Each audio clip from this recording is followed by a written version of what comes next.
Welcome to a new edition of the Famous Interviews with Joe Dimino. On this episode, we talk with author Casey Bell. He is the author of fiction and children's books. One of his fiction books is an essay from Dysfunctional Families, Literal Betrayal. His latest book series is for children, and it's called American History. It includes 9 books with American inventors, entrepreneurs, and innovators. Enjoy this interview. All right, cool. Hey, thanks for taking a minute out today. I appreciate it. Thank you. So as an author, I'm curious, how did you do during COVID? And how did that time change you now that things are kind of opening up and, you know, we're entering a different phase of living? It was, I would definitely say COVID was an eye-opener for me as far as, because originally I was just doing authoring on the side and I didn't really think that it was going to ever be full-time. Even though my goals were to do that, from all the work I was putting in, I wasn't seeing any effort. So the shutdown really forced me to start rethinking everything. And obviously it's definitely a bittersweet situation. I've actually, someone from my church passed away from COVID and one of my aunts passed away from COVID, so it was definitely bitter. The sweet side was it caused me to stop and rethink my whole life. And then, of course, as most people did, I spent much time signing up for webinars and online workshops and things of that nature so that I could learn more about marketing and advertising and things of that nature and to see things differently. So definitely not being able to go to bookstores and do book signings or go to vending and things of that nature, that was definitely a downside. I, though, was able to reach more because there were more opportunities because of everything being online and being virtual. I was able to get more connections that I would not have had there not been a breakdown. So I definitely say it was both bad and good in the sense that I was able to see more opportunities that I don't think I would have ever seen had we not been forced to do everything virtually. So let's go back in your life a little bit here. Talk to me a little bit about where you were born and raised and kind of where the motivation to write and create started for you. So I was born in New Jersey, raised in New Jersey, and funny enough, writing, I'll tell you why I didn't see it. So writing was the first thing, I guess you can say, I started doing since, I will say, the age of 6, songwriting. I never wrote originally for the purpose of being a writer. I wrote because it was something that I did. I just did it. I never really thought about it as a job. I just did it because it's something natural.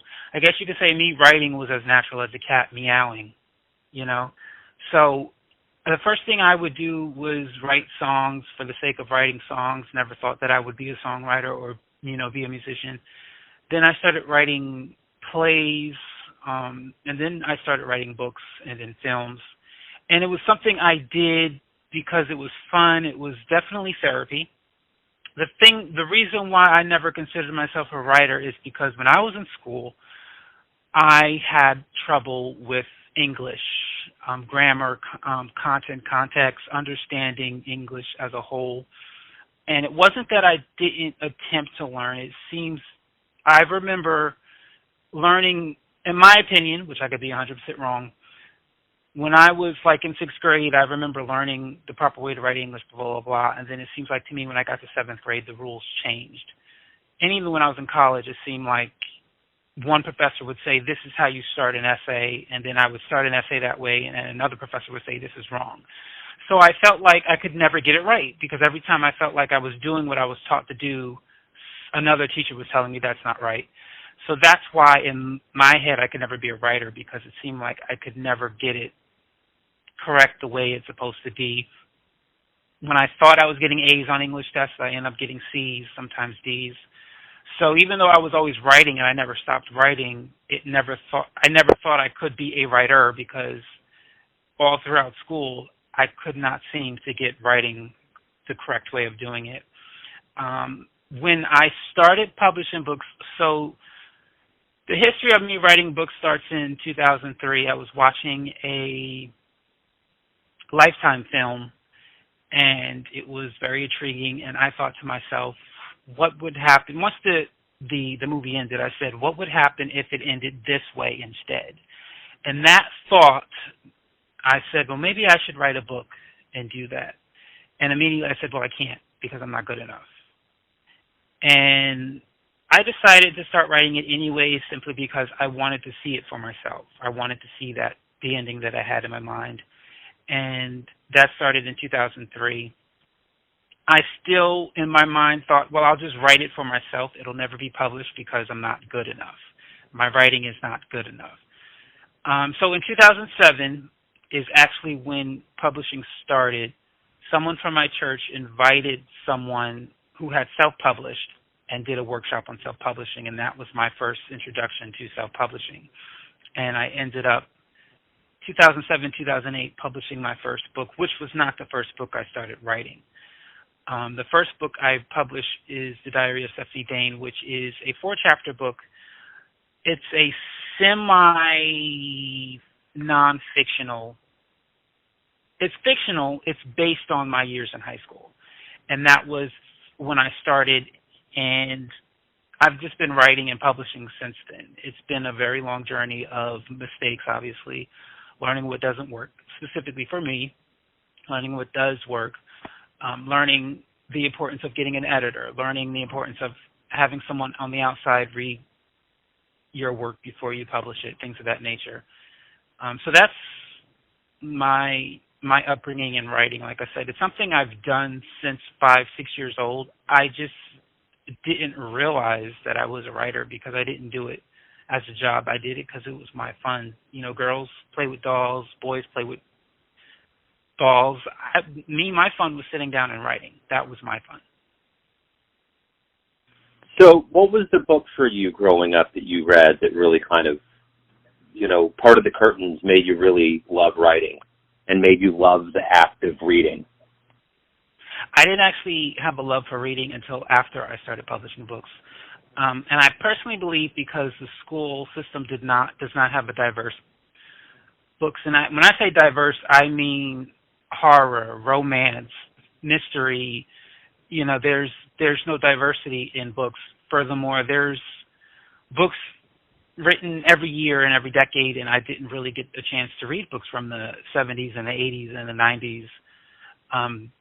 So I just thought reading was boring because everything that I read was boring to me. And so what I did was I knew how important reading was, and I said I got to find a way to force myself to read. So I believe it was maybe 2015, 2016. Around that time, I found a book club on Meetup, and I joined. And basically what happens is the person in charge, he decides the books. He chooses from all genres. I tell you, it's amazing. And then you tell him which books you prefer, and then he picks out dates when we meet, and we have conversations about these books, and it's also filmed. It's on YouTube. It's called Literary Gladiators. And that was really my first introduction to reading and realizing that reading is not boring. It's just that there's a book for everyone. It's just that every book is not for everyone, depending on your taste, depending on your the way you were raised, the way you grew up. For instance, I enjoy watching whodunit on television, whether it's Law and Order, CSI, Bones, and so reading mystery is what's fun for me. The thing is, I didn't know that because I never got the chance to read it in school, and so learning about different authors through this book club is how I learned that reading actually is fun if you enjoy what you're reading. And so that's when I first found the love of reading, and I would have to say my first book would have to be, I believe it was, And Then There Were None by Agatha Christie, who is my favorite author so far. I just enjoy her whodunits and how she constructs her characters and constructs her stories. And for me, I'm never able to figure out exactly what happens until I get to the end. And that's why I enjoy reading her, because I want to get to the end to find out exactly who done it. And so that was my introduction, really, into the joy of reading. So who would you consider mentors or a hero for you? I would say Agatha Christie as far as writing. Definitely the way she writes her books it's a joy for me to read. Another hero I would say as far as writing is Tyler Perry, simply because we all basically grow up that in writing there's a wrong way to write and there's a right way, and everyone has to write a certain kind of way. And something people told Tyler Perry is that when he first started out doing plays, they told him he was doing it wrong and that the way he's doing it is just wrong. And yet he was highly successful, because what I realized is that we're not supposed to all write exactly the same. We're supposed to write the way we're supposed to write, and then we have a specific, as writers, audience who's going to gravitate to us. And our job is not to please and, change ourselves for those who don't like us or don't like the way we write. Our job is simply to write the way we write and accept the audience who enjoys the way we write. And so definitely Tyler Perry, because his success in doing theater wrong, as he was told, taught me that I don't have to do it the way everyone else is telling me to do it. I can do it the way I want to do it and still be successful. And so those would be the two I would choose. So if you could meet anybody alive on the planet right now, who would it be? Who would you like to talk to? Great question. It's a great question that I don't know that I can answer, because there is no one person that I would want to talk to that I can think of off the top of my head.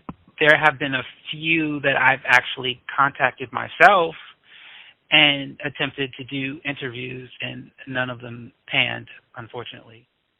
So let's talk about wisdom here. This isn't about regret. It's about, what you've learned over your life. If you have a dream tonight and you run into your younger version, say, in your early 20s, and you could give that young version one piece of advice based on what you've learned throughout your life, what would it be? That you have to do what you believe is the right thing to do, regardless of what everyone else is saying. And B, just because you don't see overnight success, it doesn't mean what you're doing is wrong. It's going to take time before what you're doing you can see is right. And so definitely, and it's funny you asked that, because I was just thinking about that today when I was preparing to do some marketing for my books, and I realized I started doing it years ago. I just stopped because I didn't see any results immediately.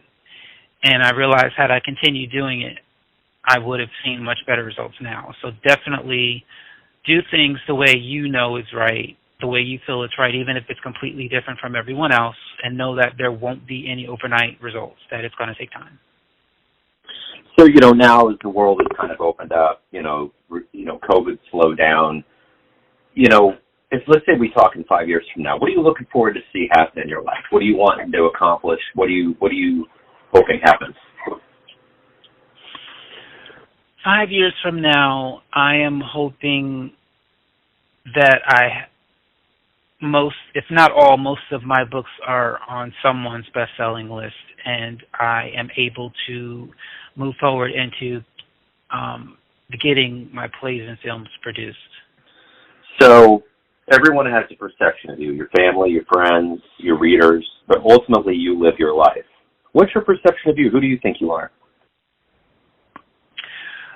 I am definitely someone who I don't believe in condemning people for doing wrong. I believe in making sure that either you at least admit what you're doing is wrong and you're okay with it, or you stop doing it. In a sense that it's taken me so long to get to where I am now, because I thought that my job was to change the entertainment industry, the book industry, the film industry, instead of realizing that it's not my job to change people. It's my job to simply do things the way I believe I need to do them, and to set myself apart from everyone else.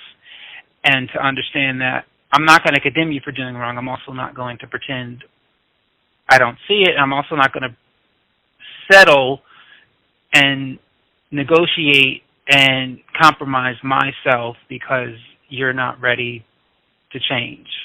And so I am definitely someone who, like I said, I'm not going to judge you. I'm simply going to let you know I'm not going to be that person to pretend I don't. I'm not going to be in denial, and I'm just going to let you know, hey, that's not who I am. That's not what I'm about. You do you, but know that I'm not going to just pretend I don't see. That's basically who I am. I'm someone who I don't believe in changing people. I also don't believe in changing myself for people who are not willing to do better. So what's been the best fan letter that you've ever gotten, best response from your work?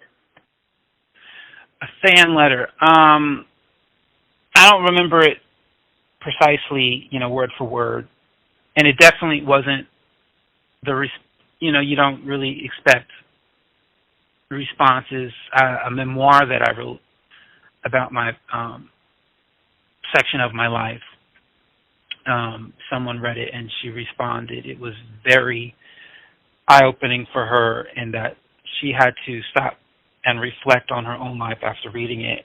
And even though that's what you expect and that's what you want, you never really expect someone to write and let you know that your story, your book, has caused them to stop and reflect and think about their own life. And so that was definitely very a gift to me.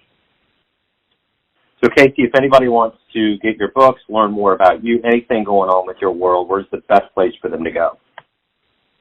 AuthorCaseyBell.com is the best place to go. Awesome, Casey. Hey, thank you for reaching out. Thanks for taking a minute out today. Good luck with everything. I appreciate it. Thank you. I appreciate it, too. Thanks for tuning in to another famous interview with Joe Dimino, where we cover the world of art, literature, and music around the globe. If you want to hear more interviews, visit the Famous Interviews with Joe Dimino channel on YouTube. Thanks again for listening, and until next time.